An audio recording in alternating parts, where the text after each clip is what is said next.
श्रोता बंधु भगवद गीता ज्ञान रे आपण को मोर स्नेहभरा नमस्कार।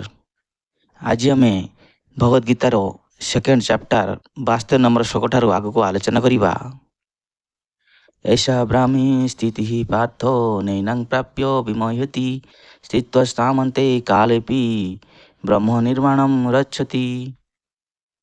यही श्लोक रे भगवान कहउछंती यह हेउछि दिव्य जीवन। यह प्राप्त हेले मानव आउ मुह्यमान हुए नहीं। यही स्थिति रे रहिले एपरिकी अंतकाल रे मानव भगवान को राज्य बा वैकुंठ लोक रे प्रवेश करि पारे।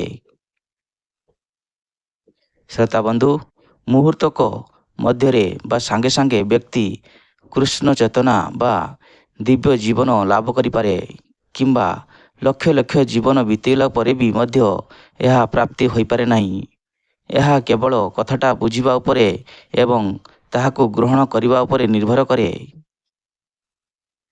खटुआंग महाराज ठीक तांकर मृत्युर अल्प केतक मिनिट पूर्व भगवान श्रीकृष्ण ठारे आत्मसमर्पण करथिले।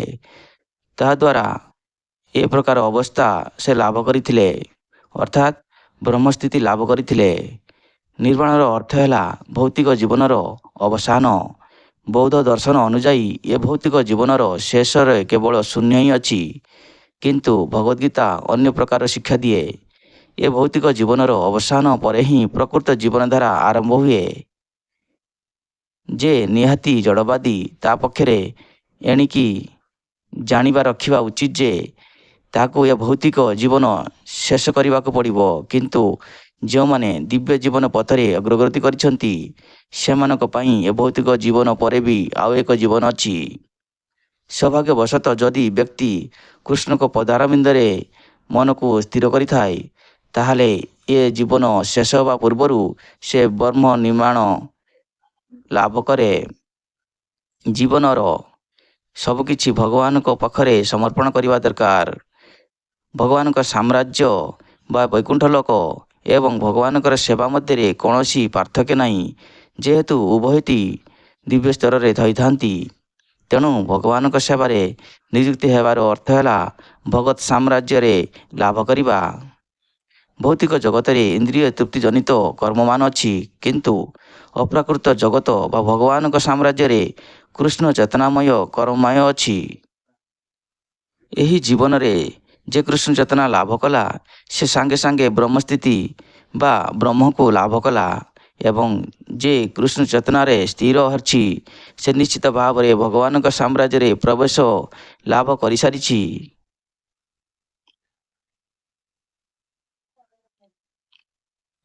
जड़ पदार्थर विपरीत हेउछि ब्रह्म। तेणु ब्रह्मस्थितिर अर्थ भौतिक स्तर रे नथिबा। भगवद्गीता रे भगवान सेवा को मुक्त स्तर बोली स्वीकार करा जाइछि। सगुणान समति तैतान ब्रह्म भूताय कल्पते। तेणु भौतिक बंधन मुक्त होगा अवस्था को ब्रह्मस्थिति कह जाए। शील भक्ति विनोद ठाकुर भगवद्गीतार द्वितीय अध्याय को गीतार समुदाय शिक्षा बोली संक्षेप कहते। भगवद्गीतार समुदाय विषय वस्तु है कर्मयोग, ज्ञानयोग और भक्तियोग।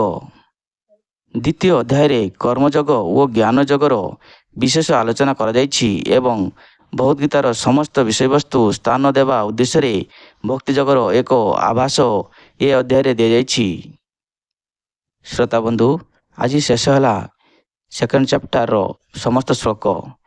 आमे आगामी अध्याय तृतीय चैप्टर कर्मयोग विषय आलोचना करिबा।